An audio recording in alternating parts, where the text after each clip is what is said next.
Então, muito boa tarde a todos e a todas. Eu queria começar esta conferência dizendo o seguinte: daqui a 8 dias faz o Código Civil 50 anos. E esta conferência inscreve-se também nesse âmbito de fazer a comemoração deste grande evento, que foi o Código Civil português, e, portanto, na sequência do Código Civil, como sabem, e que dia 1 de julho faz os 50 anos. Esta é a primeira iniciativa, de muitas outras. Nós temos programado para o princípio mesmo para dia 1 de julho, não é possível, mas é que esta é um primeiro passo. Em setembro, com mais cuidado, virão professores também ligados ao direito, e, portanto, eu queria aproveitar a circunstância para marcar este ponto. Segundo, agradecer, que é para não falhar, agradecer a presença, em especial, da doutora Lourdes Vargas, docente da Faculdade da Nova, CEDIS, investigadora, o doutor Hugo Lança, todos conhecidos, e a doutora Marlene, que irão intervir em cada um dos pontos sobre as matérias escolhidas. Naturalmente que este evento tem uma acrescida importância para as vossas vidas profissionais, naturalmente. É um enriquecimento e um contributo sempre notável. Nós, à medida que vamos acompanhando estas matérias de direito, vamos fortalecendo e enriquecendo tudo aquilo que envolve o direito. E o direito é uma ciência que não começamos em 1 e 2, são 4. Embora o Código Civil tenha estes 50 anos, o Dr. Hugo, com certeza, depois também irá intervir nessa matéria, mas tem 50 anos. É um momento extraordinário de alguma segurança, daquilo que foi a certeza também, mas a dinâmica da sociedade é muito mais viva, portanto tem que haver sempre o acompanhamento. O direito nisso digamos, beneficiário, e como vocês também, desta conferência.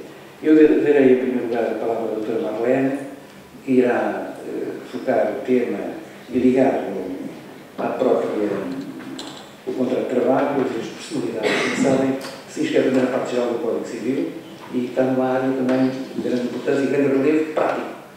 Aliás, o Instituto Politécnico de Beja tem justamente como desígnio fundamental, e são os vossos propósitos, é justamente de ligá-los à prática, saírem daqui capazes de trabalhar. E, portanto, agradeço também a vossa presença, obviamente, não é? Mas isto é o vosso tributo para vocês. Doutora Marlene, faz favor. Ora, muito boa tarde a todos. Resolvi dar questão de informática, que, enfim, por muitos anos que se tenha da questão da informática, muda-se de computador e é como mudar de Código Civil ou de Código de Trabalho. Não é? Já não se sabe onde é que estão as coisas. Já tiveram essa experiência, não é verdade? Basta pedirem o código emprestado aos colegas e nós já não sabemos localizar as coisas. Se estivermos no nosso código, estamos absolutamente à vontade e aqui com a informática, no meu caso, é precisamente a mesma situação. Agradeço a todos a presença, julgo que todos me conhecem e, portanto, prometo dar-vos uma grande seca. Ok? Está prometido? Bora! Bem, o meu tema é contrato de trabalho e direitos de personalidade. Há aqui alunos que são meus alunos, que têm estado a estudar direito de trabalho comigo, há aqui alunos que, infelizmente, já não serão meus alunos pelo ano. De qualquer forma, dizer-vos que um contrato de trabalho é um contrato em que, em virtude das suas características, há uma ligação muito grande da pessoa trabalhador que desempenha a atividade e, nomeadamente, relativamente ao empenho com que desempenha essa mesma atividade.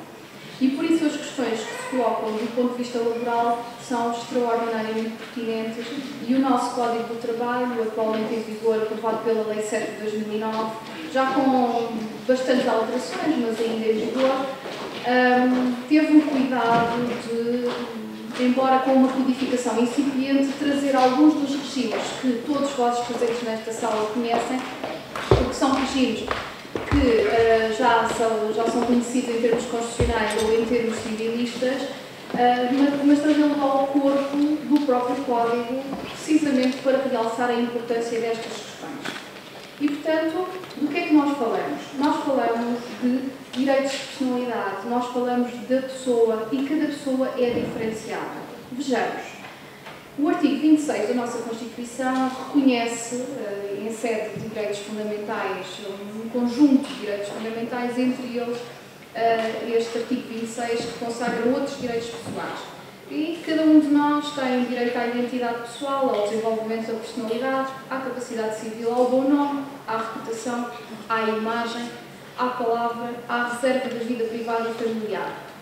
E tudo isto é protegido num âmbito que depois é desenvolvido em termos de legislação ordinária, nomeadamente em termos de direito civil, e mais tarde em termos de direito do trabalho. Na verdade, o que se pretende é precisamente, eu trouxe aqui Miyakoto, que é um autor que me é bastante caro, do qual eu gosto bastante.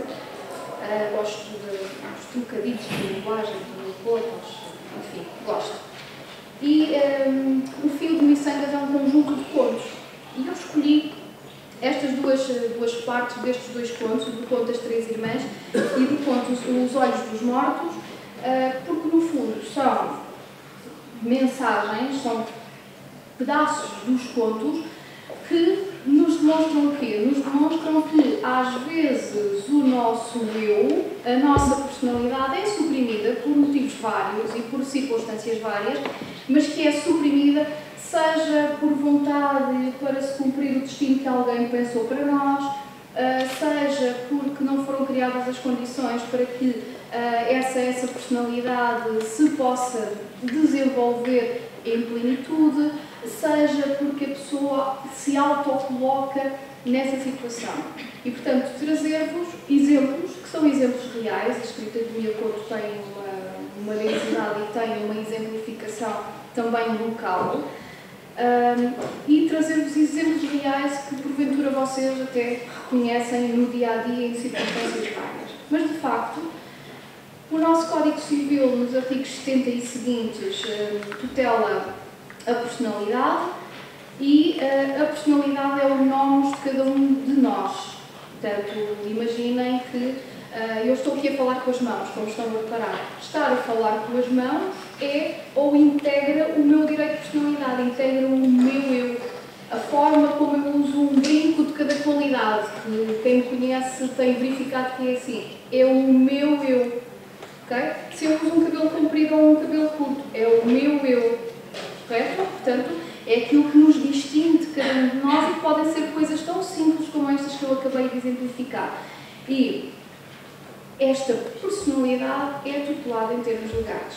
Se nós verificarmos e continuarmos a dar uma olhada pelo nosso Código Civil, verificamos que o Código Civil tutela o direito ao nome, o direito à imagem, o direito à reserva sobre a intimidade da vida privada e que, nomeadamente em sede de limitação voluntária dos direitos de personalidade, é relativamente restritiva, embora nessa área essa seja uma área extraordinariamente interessante, que tem havido uns desenvolvimentos relativamente à autonomia do eu e do eu decidir em relação a variedíssimos aspectos da sua vida e da sua não vida, não é? No sentido de poder pôr termo a essa mesma vida, de forma tem havido uns desenvolvimentos extraordinários.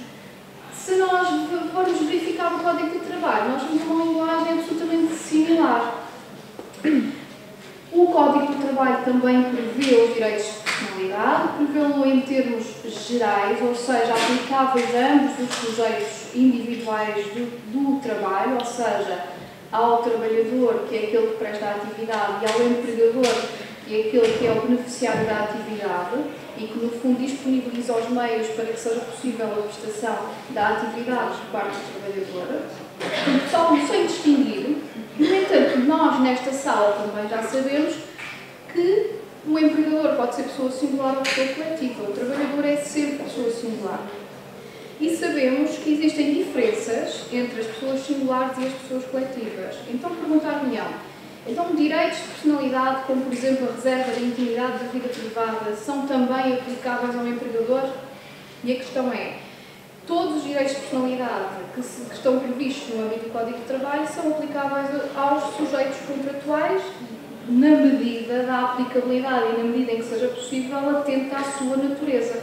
Se o empregador for de natureza coletiva, Obviamente que situações como a do artigo 15 da integridade física não se coloca. É impossível ofender fisicamente uma pessoa coletiva, mas já é possível ofender moralmente uma pessoa coletiva.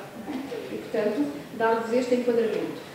Mas se o Código do Trabalho faz isto em termos genéricos, se nós formos verificar em termos mais concretos, ou seja, se depois formos desenvolver cada um destes direitos plasmados aqui na subsecção 2ª e formos ver como é que o Código os desenvolve, nós verificamos que, apesar de se aplicarem ambos os direitos contratuais, na verdade é que eles estão pensados, ou foram pensados, para tutelar a pessoa singular e, em concreto, para tutelar o trabalhador. É isto que se verifica depois, quer da leitura do Código, quer do regime subjacente. E porquê? Porque não esqueçamos que o direito do trabalho e o contrato de trabalho em particular é um contrato em que, por natureza, e esta é a origem do direito do trabalho que faz com que ele se autonomize face ao direito civil e que o contrato de trabalho seja autónomo face a outras modalidades contratuais previstas em sede de direito civil, é que existe subordinação jurídica. E a subordinação jurídica é o poder que o empregador tem, não só de conformar a atividade, mas também de aplicar sanções em caso de cumprimento ou cumprimento defeituoso ou não cumprimento dessa conformação diária da atividade laboral. E o empregador faz muito mais do que isso, é que o poder disciplinar, juntamente com o poder de direção que tem, dão-lhe um poder de poder dizer qual é a indumentária, poder impor determinado tipo de comportamentos, poder impor determinado tipo de regras de conduta. E, portanto, ao estarmos a fazer isto, ou ao estarmos a permitir legalmente que o empregador, que é um terceiro, possa dispor de uma forma aparentemente tão ampla sobre um terceiro, que é o trabalhador, então temos de ter cautela e verificar como é que podemos, de alguma forma, dentro dos limites legais e nos trâmites legais, coordenar esta situação. Porque a subordinação jurídica não é, como nenhum direito, ilimitada. É um poder, a subordinação jurídica é constituída essencialmente pelos dois poderes que nós vimos, mas ela não é ilimitada. E como não é ilimitada, portanto, tem que ter os seus limites.